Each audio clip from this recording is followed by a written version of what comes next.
In sickness and in health. That's the vow that I took over 35 years ago when I married my husband, Luther. It was the most sacred of promises in my book, and I kept it along with the other part, for richer or poorer. I was the picture-perfect wife, I thought, but really so much more. I not only gave my husband the 3 kids that he wanted and had dinner on the table at the same time every day, surrounded by a spotless house, but I also supported him in everything he did. And I'm not talking metaphorically. When we got married, Luther had a good job, so we got a house together and started our family. But he got fired during my 3rd pregnancy and couldn't find anything else close to his good salary. So I took temporary jobs despite being in my 3rd trimester and having 2 toddlers at home. And I triumphed through it. I was so proud of myself for still keeping a spotless house, having cleaned and well-fed kids as well as homemade food every single day when Luther would return from looking for a new position. I was the kind of person who said that women these days didn't know what it was like to struggle like I did or what it meant to fight for your family and marriage, and I was extremely humbled much later. My 3rd child was around 6 months old when Luther finally got something permanent, so I had to work a lot at the time. The good part is that we lived near his brother and wife, and they helped so I could go to my temporary job, but we couldn't rely on them often. It felt wrong to me. I was supposed to be handling my kids as the wife, and we both breathed a sigh of relief when Luther got a new job and I stopped temping to focus on housewife duties once more. For many years since then, I thought that we were the prime example of what marriage was supposed to look like. Our kids turned into adults and made their own families. Luther and I became empty nesters, but we were good. Until I got diagnosed with breast cancer. The change was almost immediate at that doctor's appointment. Luther went stiff, and I thought that he was scared of what could happen. But his stance was still reserved even when the doctor told us they had caught it early and it was highly treatable. I thought he needed some time too. I needed support, but finding out that I was sick most likely affected me more than anything else. In terms of the treatment, the doctors wanted to see how I reacted to chemo before they recommended surgery. Getting a mastectomy just felt so scary. I decided not to tell my kids for a while. They didn't live close by, and I felt my husband was more than enough support. It felt better to keep things from everyone until I recovered, and bad news should always come with some good news. Luther came to the first appointment and seemed worried and was pretty awesome. I believed that he had accepted the situation and was ready to stand by my side, but he avoided the next 2. At the 3rd appointment, another person getting treatment at the clinic told me something strange. I went online and looked that information up. Many women on forums said the same thing and I couldn't believe it, but my intuition was telling me that it was true. Allegedly, husbands were very likely to leave their wives after a cancer diagnosis. I wanted to deny it. Luther would never do that. But when he missed other appointments and could barely look at me after my vomiting spells at home, I just knew. Women just know. It wasn't long before Luther left me with only a small note saying that he couldn't do this anymore because he hadn't signed up for that. I guess in sickness and in health only counted when he was the sick one. We had been fortunate health-wise for many years, but I had nursed him through colds, fevers, and everything else. He wasn't willing to help me in return after all those years of marriage. I debated telling the kids, but I just couldn't do it, even when the divorce papers arrived way too quickly. I began to think that he was preparing to leave me before my diagnosis. But divorce was only the tip of the iceberg. Luther wanted everything for himself. I went to my lawyer and discovered that our home, which was mostly bought using my money for the down payment, was in his name alone. Everything else was in his name too. I had one separate account, but it had almost nothing. I never knew that I would need to separate my money from my husband. He also wasn't answering my calls, and soon I saw his pictures with another woman on Facebook. I got sicker then, but I had no idea if that was my condition or the betrayal. I tried to call some other people. We had a small group of friends who were originally his buddies. I had become close with their wives. Not one of them answered either, and I got the hint. I was getting cut off completely, and Luther had already moved on, and therefore they were moving on with him. I didn't think of calling his family either. My brother-in-law, Ronald, had always been nice to me, and his wife had a beautiful soul, but I thought that they would take his side. I was alone, and I most definitely didn't want to involve the kids while the situation was getting more complicated.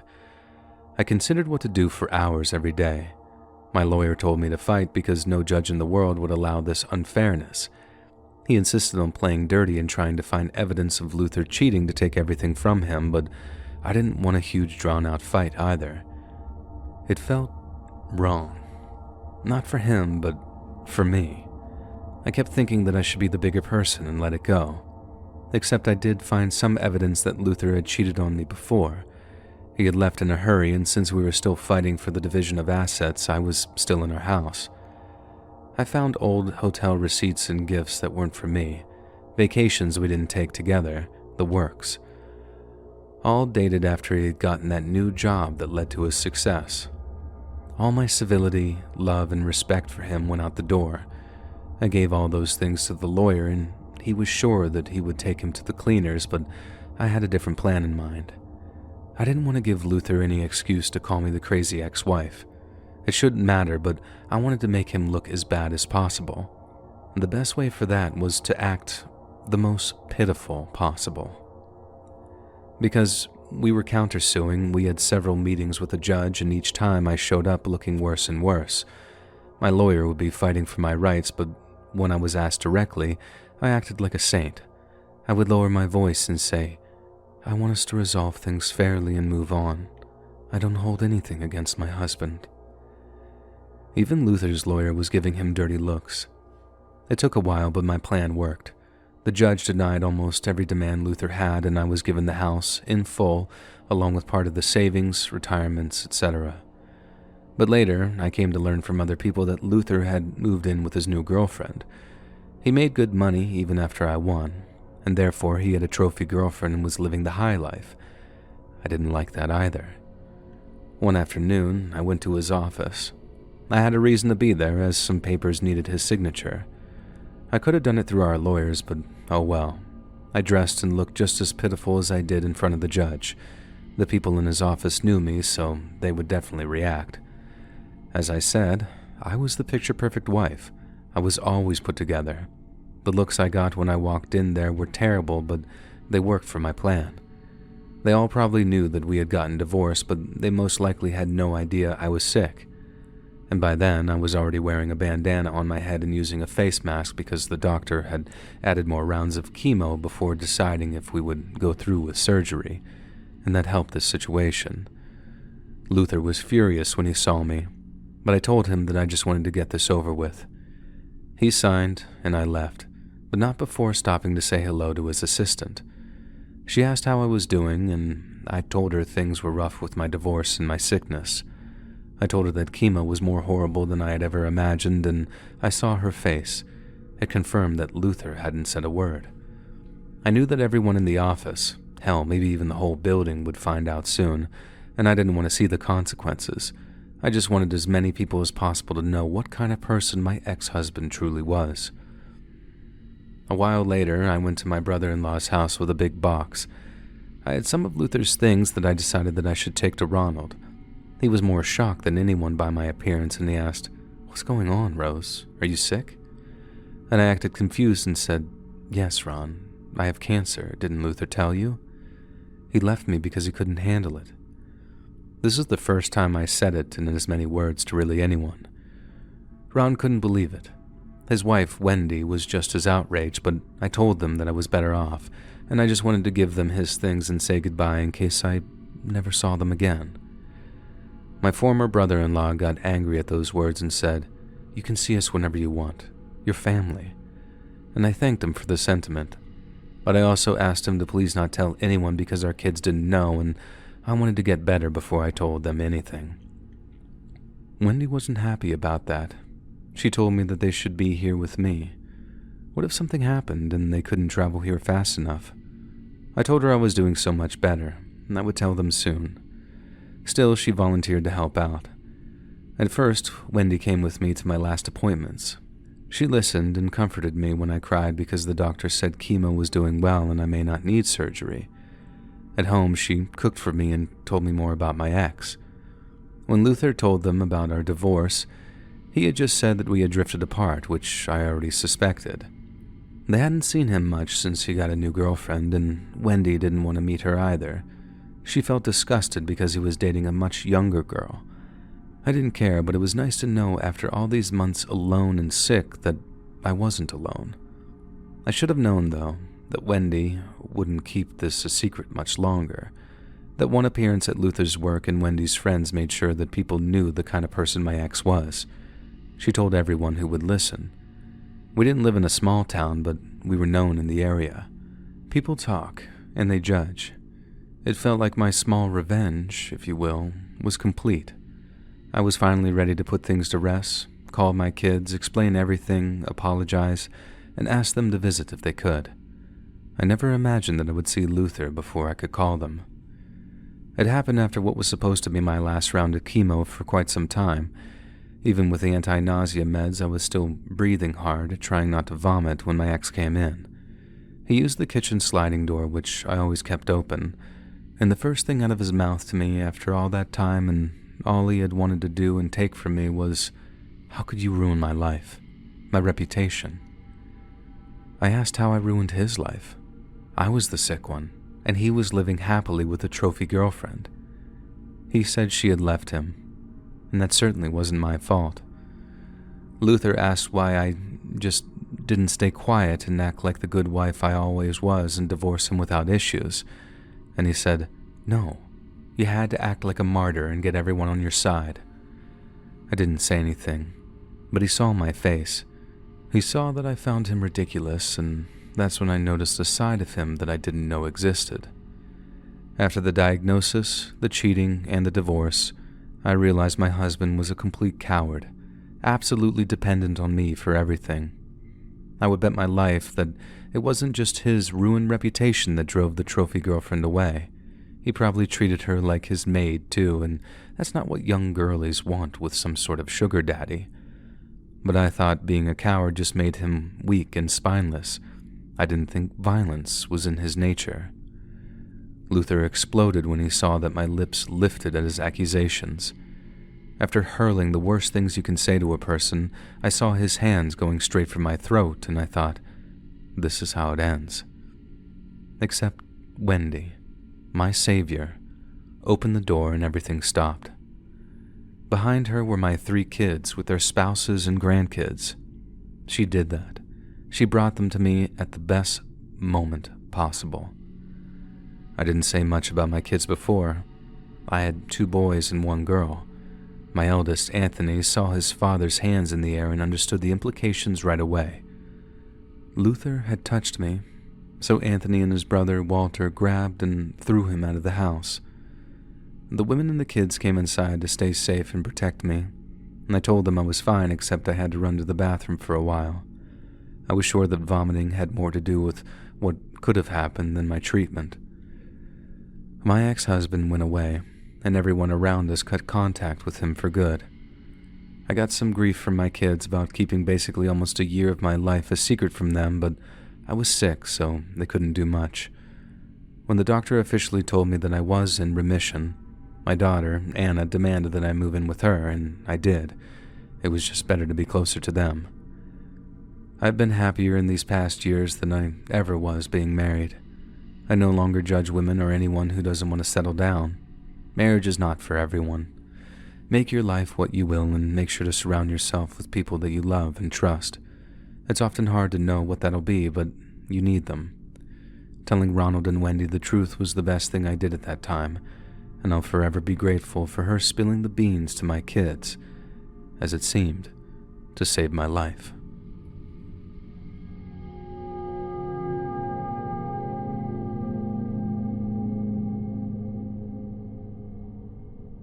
This is a crazy story, and you'll probably call me stupid for not going to the authorities about it, but my reputation is already ruined. Everyone who knew believed it. Believed him, rather. So I had no choice but to get ahead. I didn't know if things would turn violent. I didn't know what he was capable of, obviously, but it was the only way I could think of, and sometimes I still can't believe I beat him. But let's go back to the beginning. I started dating my boyfriend, Chad, about a year before the pandemic hit. Everything went great. He was sweet, thoughtful, and a great problem solver. Exactly what someone messy, life messy, not home messy, like me needed. He grounded me, but I didn't know what lurked under the surface. Everything went down a couple years ago, and everyone was panicking in the world, so we moved in together to create the bubble that they wanted us to have. We also thought that it was a good idea to save on rent and all that kind of stuff. I was lucky enough that my lease was up in 2 months, and my landlord let me go without asking for the penalty fee. Some moving companies were still working in our town, and our jobs went fully remote, and it seemed kind of meant to be. We set up our offices. Well, Chad did. He's the techie one, not me. In hindsight, that was a mistake. But the spare room was our shared office. If one of us had a meeting, the other would leave for a little while and work in the living room. I won't go into details about our jobs, but Chad had a lot more hours than I did. I would finish my stuff pretty early. Earlier than I would on a regular office day, and then I had more time to myself than him. I started cooking more, reading more, and exercising more, if you can believe that. My mental health was so much better, but I had a feeling that Chad wasn't doing so well. I told him to take more breaks. His job seemed to want more out of him than before the pandemic, and that wasn't fair. He wasn't getting paid more or anything, so I read some things online about separating your office space and your life space, even while working from home. We had more money since we weren't going out and saving on rent, so I bought him a new computer. Again, I'm not techie, so I had some help from the guy at the store so I could buy the right gaming computer. I told him that when he was done with work, he had to go to our room and use that computer for just fun if he still wanted to be connected, and I was serious about it. I didn't think that I would ever become that nagging girlfriend, though. But it seemed to work, and Chad got to finally notice how things had changed a little. Before, I would bring him dinner at his work desk, and he would eat without thinking. But then, we were eating together and actually enjoying ourselves.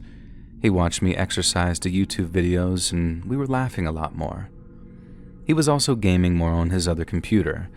I would sometimes spy on him, and he would be laughing and actually enjoying himself. Our intimate life got so much better, and I began to think that all of the crazy stuff from a few years ago was the best thing that could have happened to us. We were doing so much better than some of our friends who had been together or married longer and were going crazy staying at home. But I didn't know that Chad wasn't having fun by just gaming on his new computer that I bought him. He was doing something different, and something I should have noticed. At the time, I didn't think much about it, but hindsight is everything. I think that's when it started. My friend Paula sent me a message one day asking how everything was going for me. I told her great because it was the truth. I was doing better than ever. She said good, but what about work? And that was confusing. Work was perfect, and I told her that, and she didn't ask anything about it again. But I believe that she had already discovered what I would only find out months later. Another time that it should have alerted me to something weird was when Chad was having a gaming session with his Discord on, or whatever. I don't know how that works. I had made it a point not to go into the room when he was winding down with gaming, but I needed my charger, and it was just for a second. I was leaving when I heard something like, "Man, she's just the hottest. I can't believe you got her to..." And that's it. I didn't hear anything else because I was just used to compliments, especially from all of my previous boyfriend's friends. It wasn't unusual for me, so I knew that it was better to just not listen too closely. And it kills me that I didn't, though. Needless to say, I was much more vigilant now. And here's where it begins. Paula hadn't sent me anything else after asking about my work. Granted, everyone was busy or dealing with different things, but it had been around 2 months. Chad and I were the perfect couple, I felt like. We stayed at home unless it was absolutely necessary, and we didn't order much takeout either, but I missed my friends in general. I texted Paula, asking about her life and if everyone around her was okay. She didn't write me back at all. I wasn't blocked, but she ignored my messages. So I wrote to someone else, Julie. I asked her how she was doing, how was work, and how her family was faring through all the pandemic, and she wrote me something strange back. "I'm sorry, Elle. I just don't want to be friends with someone who was doing that kind of stuff. You know you could have talked to me if money was tight, right? Everyone's fine, but I think this is the end of our friendship." I had no idea what she was talking about. I asked, "Who told you money was tight? I'm doing great at work." I added that I would probably get a promotion soon because COVID didn't affect our business at all. Fortunately, Julie hadn't blocked me after that odd message, so she wrote, "If you're still working, then why are you putting all that stuff online?" I asked her, "What stuff online?" And that's when she called me. Julie was so hesitant to ask me more questions, and then she said, "Honey, you opened an OnlyFans. Everyone thinks you're doing that because you lost your job." She then told me that OnlyFans wasn't the only thing, that there were videos of me on public websites, you know, those kinds. I laughed on the phone and told her this was the weirdest prank anyone has ever played on me, but she said it was true and started sending me stuff. At first it was weird because some pictures were so obviously not me. It was good Photoshop, I guess, but it wasn't me. I told Julie that, but she sent other videos. Some were surveillance-type footage of me working out in the living room. And at that moment, I was floored. We had cameras, of course, I knew that, but how did those get online? But another video of me cooking in my kitchen, except it was an entire shot of just my butt.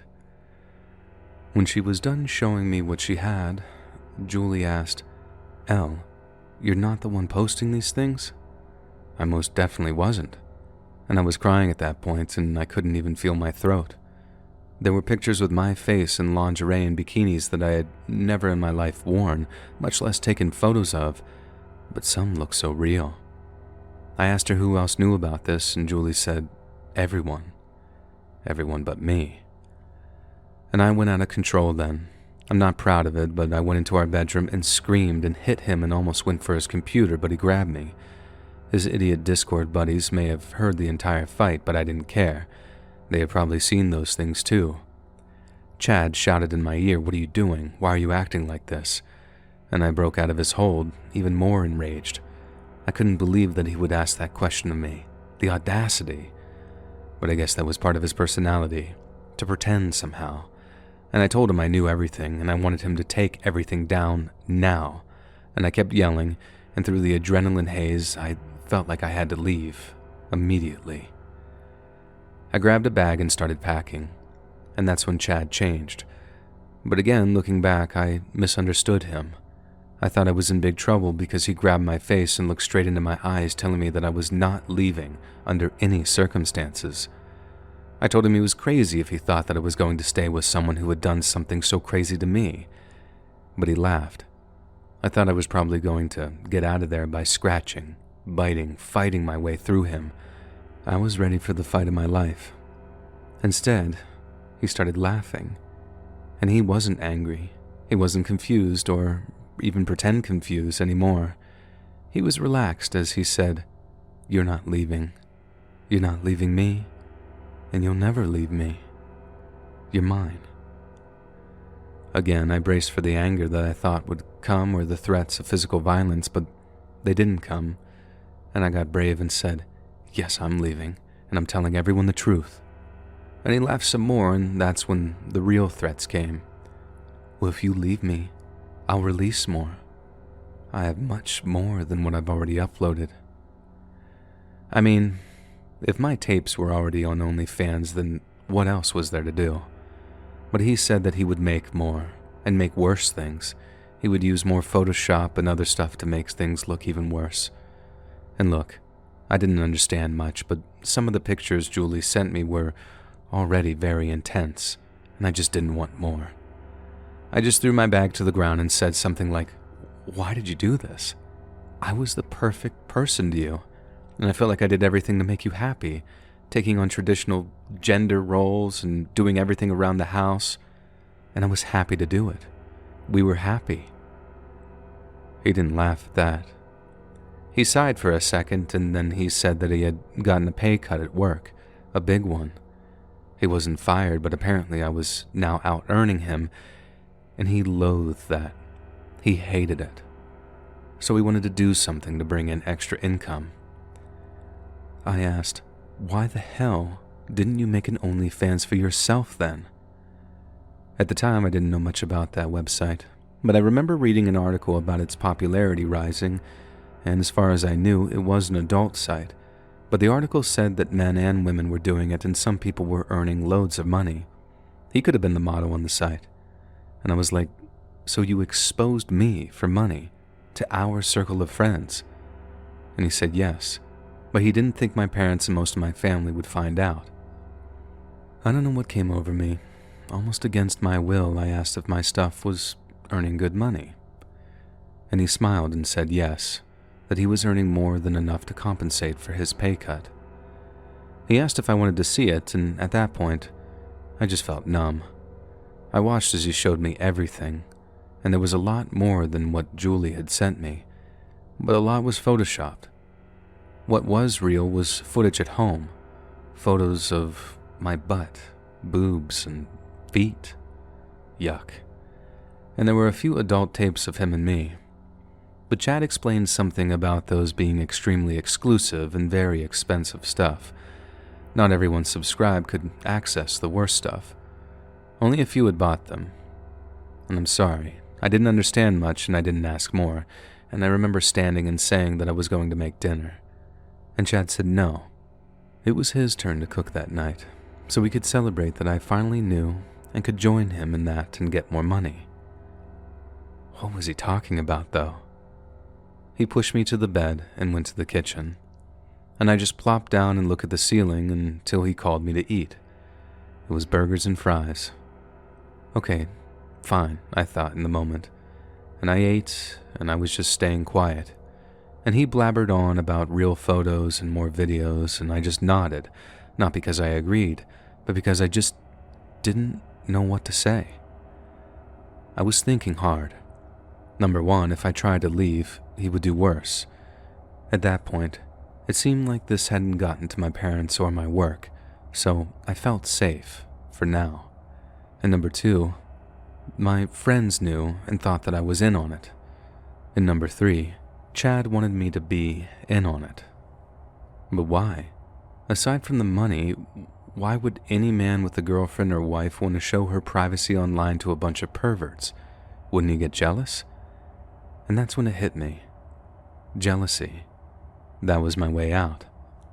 I'm not some evil genius or anything, but I thought that this was the only way that I could control this and take my life back. I ate my last fry and spoke for the first time since I had asked about money. I said if we were going to do this, I wanted control. I wanted the password, and I would get a say in what's uploaded. I told him that would be better because it would finally get more real. And Chad got excited and talked about some ideas, but I asked him to show me everything that he had done again and how to access it. And we had a sort of lesson on OnlyFans and other sites, which even had chats between fake me and people who paid privately for exclusive stuff. I knew I couldn't just take those and change the password at the time. I couldn't shut it down either because he had threatened me. I had to be sneakier, right? And so I played along, for far too long. I'm not proud of any of it, but I agreed to almost anything Chad wanted. It wasn't too far-fetched, though. So I somehow still believed my jealousy plan could work, and it took months, but at one point, I was the only one uploading, messaging, and handling more stuff. And the world around us started opening back up. Chad started to get busier at work, they upped his pay, not to what it originally was, though, and we were still working from home. He kept telling me that he wanted to quit his job because I was actually doing better. I wasn't big famous, but he had more plans for me. I told him that that was a bad idea because we didn't know if this was temporary. It was better to have a real job and use this money for fun in the future, and Chad saw the logic in that. And that's the day that I changed all the passwords. I added an extra layer of security and made sure that they were erased from his computer and only in mine. I had searched a bit about how to do that. When he asked about it, I told him it was my OnlyFans and my image, so I was taking over from now on. I said, as a woman, I know what entices men, so I can do this better than you. Don't worry because you still have input because you have good ideas. But that was all a lie. But I wanted to do it. At first, Chad accused me of wanting to shut it down and tried to threaten me with sending videos to my parents. I told him he couldn't do that, and I would accuse him of sending revenge images to get him in trouble, which was illegal. And he then started talking about laws or something, and I just got kind of lost there and a bit scared, and so I switched it up. I said that I would tell all my fans that he was a jealous boyfriend who couldn't stand having a popular girlfriend. Chad knew some of his friends were subscribers and knew that he wouldn't want to look bad, and so he shut up. I still did some of his ideas, but I started on my own. And once the world started opening up a lot more, I felt ready to start going out again myself. I joined a gym, got newer, sexier clothes, and opened a, let's say, legit social media where I posted myself in some poses at the gym, and I pretended to exercise and use the tightest things I could find, and Chad was angry about that. I told him that if I became an influencer, we would earn so much more money, bring more people to my OnlyFans, and maybe we could just both quit our jobs and travel in time. And he didn't say much to that, but I knew that this was starting to get to him. Now, I never really got famous, so don't look me up because a lot of those things already don't exist, for the most part, I guess, as far as I could get rid of. But a pretty girl posting thirst traps online does get some attention. Comments from men rolled in en masse, and there was some collateral damage because my family actually saw that Instagram. But that was my front. It wasn't anything bad, it was just sexier than what they knew me as. I told those who asked that I had gotten into fitness during that whole period of time and wanted to show people how great it was, and that's it. I don't know if someone knew, probably, but I don't care, so at night, I would handle the adult website stuff and answer people on my legit one. I wrote comments publicly so Chad would see them, and I also stayed up answering DMs. He would ask what I was doing, but I shut him down, saying it was part of the business. I said that he didn't have to worry because I wanted him to handle the money. I didn't care how much I was making, where, how, or what happened to it, and I let him do that because it was the best way to keep him busy and worrying. Every time a new payment came in, he wondered where it came from, and I played dumb. I think that was some guy who wanted to send him dirty underwear or something, and I never did, but I said something crazier every time he asked until he stopped asking. And on my legitimate socials, I started posing with men at the gym, the big men that drive other men crazy. And Chad wasn't like that at all. He was a skinny, nerdy guy, and this isn't an insult. That's literally my type. I don't really like muscles. And I also talked at home about several other things, like this trainer having the biggest arms, or that guy with the designer gym wear also had a nice car. These were stupid things that I didn't care for, but this was what broke the camel's back, for Chad at least. I got home from the gym after an afternoon of posting stories with two pretty big gym bros, and he had packed my things. He said he couldn't date a woman who was flirting with other men and doing OnlyFans and exposing herself like that just willingly. I was flabbergasted, but I said nothing, and in my head I was absolutely exploding. The audacity again, the hypocrisy. I wanted to grab my stuff and skip happily out of there, but I just acted confused. I told him that this whole thing was his idea, that he started it. And Chad said, "Well, I'm ending it then." I asked, "Well, what about him telling my parents and my work about it?" And he said that he had erased every trace of me from his life and his computer already. He just wanted me gone as soon as possible. And he also said that he didn't want the money. Well, I grabbed my things, showed up at Julie's house and told her everything. She was happy for me, although I hadn't been a good friend during that entire time. And a week later, I was in a brand new apartment, paid for and furnished with my extra earnings, and slowly but surely I just started shutting down the rest of things as much as I could find. Doing less and less to avoid any red flags, I guess. And I was just paranoid about Chad figuring out what I had planned during that whole process. Some things remain because obviously the internet is, sadly, forever, and I will never be able to get rid of all that was uploaded or what I sent privately. But I got away from Chad, and although I'm not proud of my methods, I'm glad that I took as much control as I could, and I beat him, and I'm free.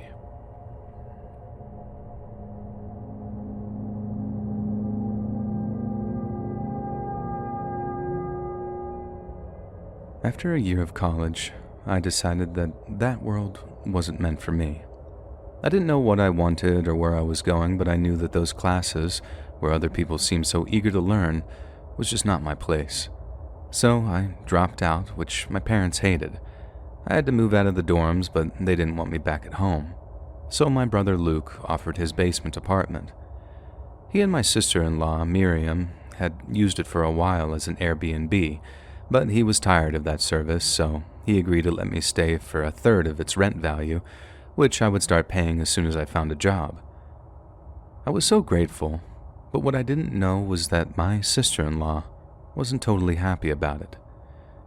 Miriam was a kind of different person. And let me explain further. I'm pretty fat. There's really no other way to put it.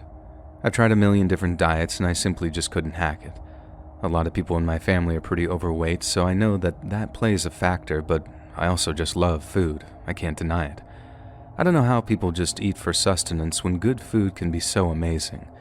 Now don't get me wrong, I actually do exercise a decent amount. I watch Zumba videos online and dance as much as I can. It's just I probably eat too much, and yeah, snacks are a weakness for me. And Miriam is the complete opposite. She's basically a model from the early 2000s era. You know, I can't comment a lot as I know I'm not healthy, but I know she barely eats to survive. I always felt bad for my future nieces and nephews because she was definitely going to be an almond mom. Now all that wouldn't be a problem. Fat people and skinny people exist together in the world and they seem to do fine, to each their own, right? Well, no. Miriam has detested me from the moment we met. She has been civil, but you know when someone just doesn't like you? Several slips in her attitude have told me that. Like at my brother's wedding, when she wanted pictures of the family and had me placed in the corner. She posted those on social media, cropped without me, and she framed some around her house. On her first Thanksgiving as my brother's wife, I saw her lip curling up whenever I dished more yams onto my plate. She ate some turkey with no gravy and some asparagus. Very sad, but who was I to comment on her habits? The thing is that everything had been subtle with her. She never had to see me much, or I her, until I moved in. And I got the sense that it wasn't just my chubbiness that irritated her. She probably hated that my family is close and full of love, despite our appearances. My mom and dad aren't as big as me, but they're not model thin either. They're strictly average, but my dad showers my mom with so much affection. He calls her beautiful whenever he can and buys her gifts. It's something that I don't think I'll ever have, and I don't know if Luke feels that way for Miriam. But more importantly for this tale, it's that everyone seems to like me. I don't want to toot my own horn, but I'm funny and nice and I help wherever someone needs me. My parents weren't too happy with me about the college issue, but I know they love me unconditionally. And Luke is my best friend in the world. My big brother was always my biggest protector and my confidant, and I believe that Miriam hated that from the very beginning. But I never actually got any confirmation until I moved into their basement, and I didn't know that it would almost ruin my life. I moved in quickly. I didn't have much in my dorms anyway, and my brother and his wife helped. I saw Miriam's expression, though. When we were done bringing all my boxes, Luke went upstairs to check on something and I started unpacking my clothes into a dresser, and Miriam had lingered. I told her that I could take care of everything else and thanks for her help, but she remained in her spot. And I asked if she needed something and she asked how long I was planning to stay there. I didn't know exactly, but I had already applied online for some jobs at a pizza place and a coffee shop and this pretty fancy restaurant. I thought, well, I love food, so I could just make it a career. I told her all that smiling, thinking that she was curious about it, but she just crossed her arms. "We can't stay forever," she insisted.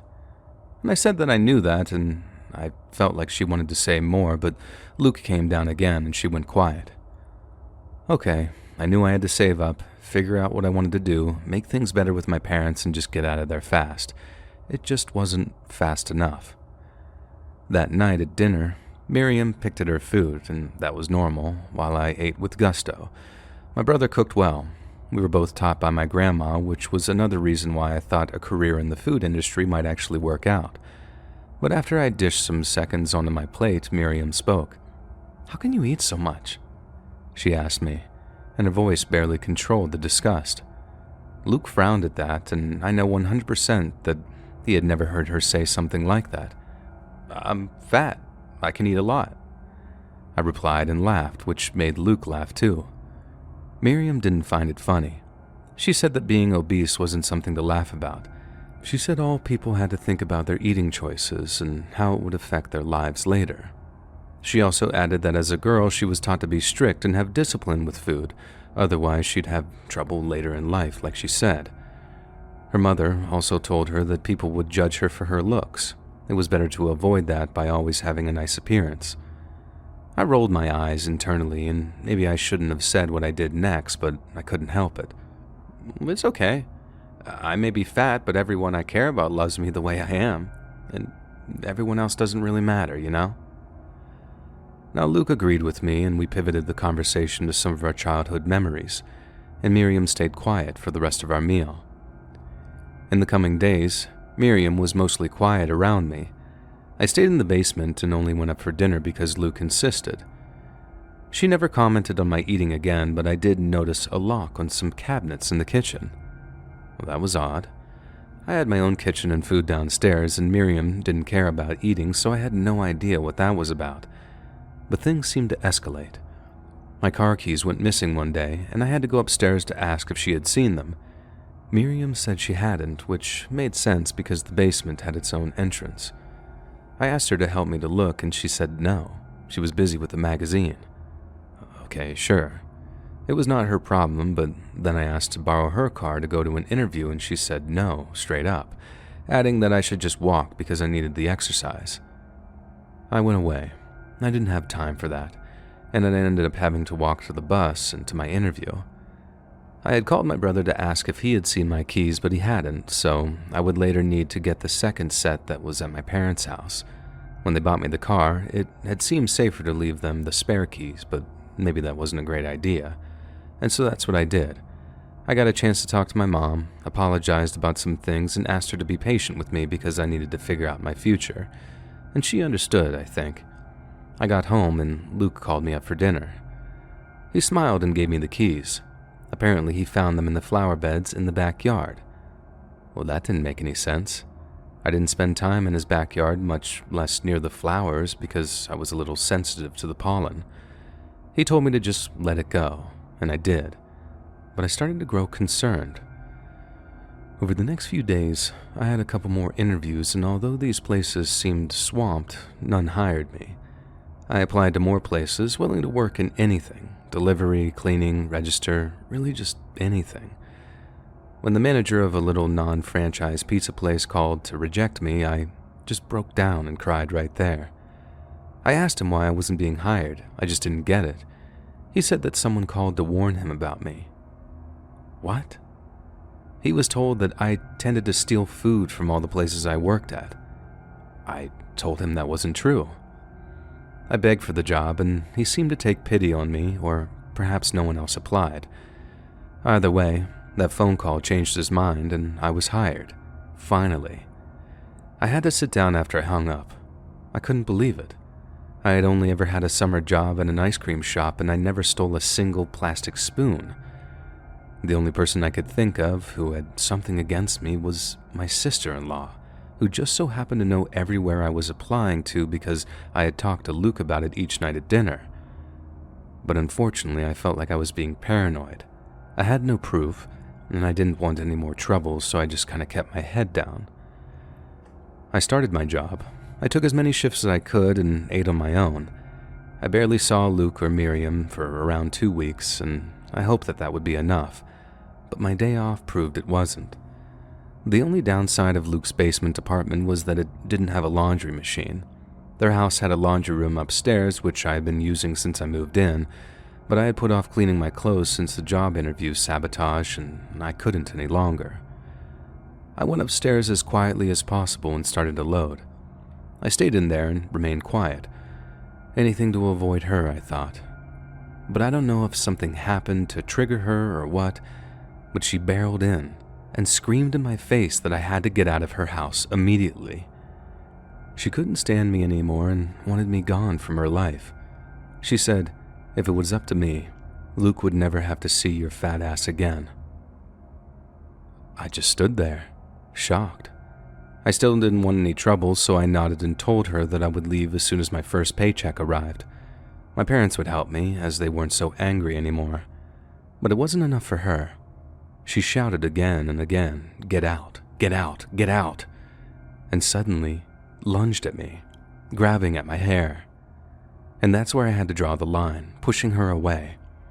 I must not have measured my strength because she flew back and hit the wall pretty rough. She started yelling, saying that I had assaulted her and said that she was calling the police. I went after her. She was the one who assaulted me first, but she had already dialed when Luke came in, thankfully.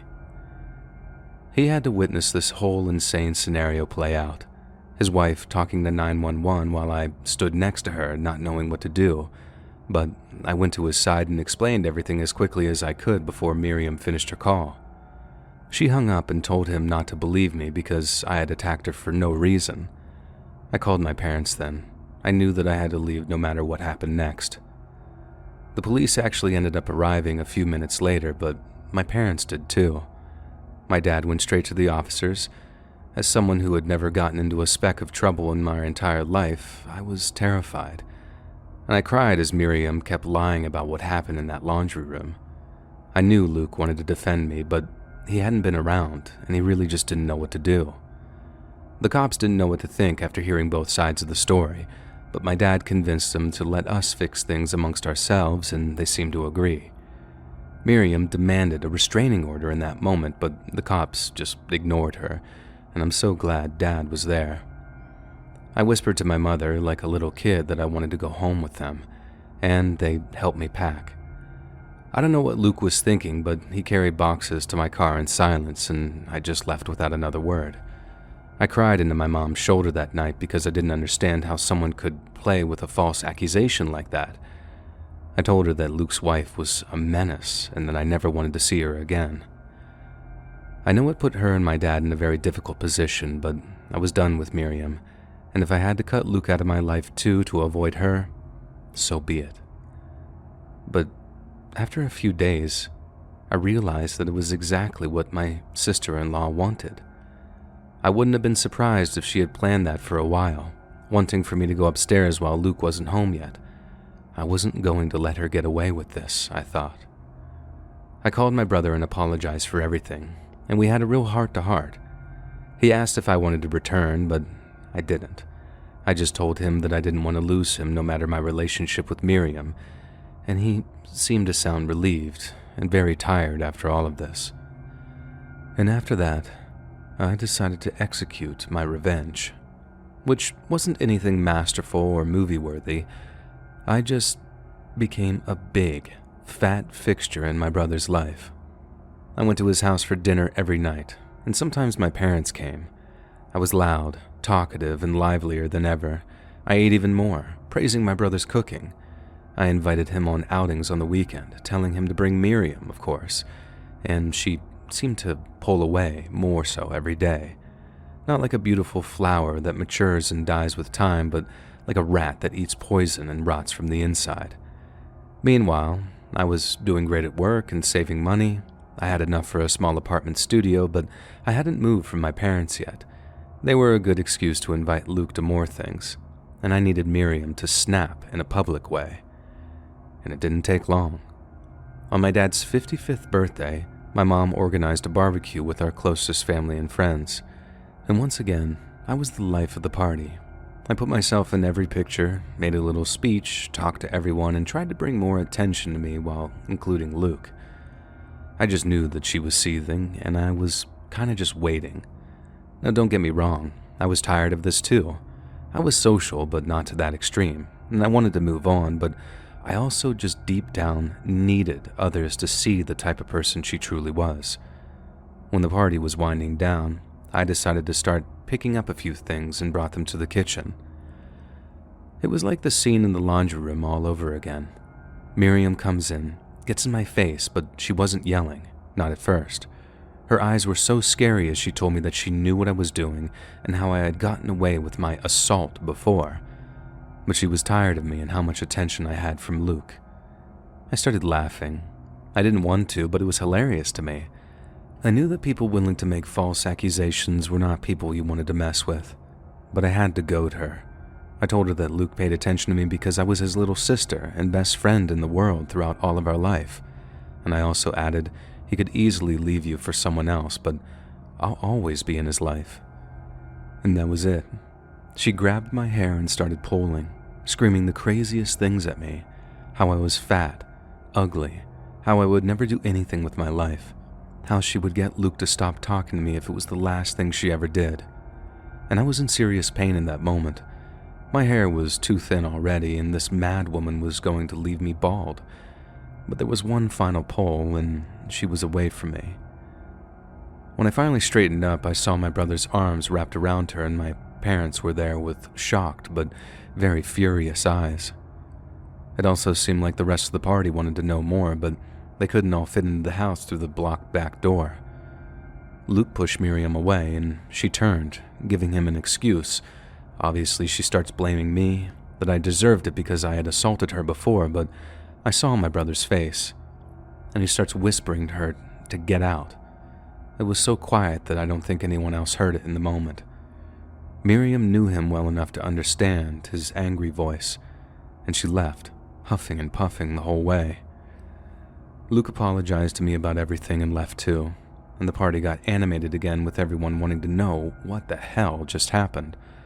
And I told them about the false accusation and how the sister-in-law just absolutely despised me. But here's the good news. At that point, and over a period of time, Luke filed for divorce. He came to stay with us for a while until they could settle some stuff, sell the house, whatever. And of course, he apologized to me a million times, and Miriam was out of my life for good, and the divorce was settled about a year later. Things are much better now. Luke and I live in our own separate apartments, and he's now dating an absolute gem of a woman, but I don't think he'll get married again anytime soon. And I come to find out that Miriam was actually struggling with some degree of ongoing drug issue, but Luke never really wanted to go into that.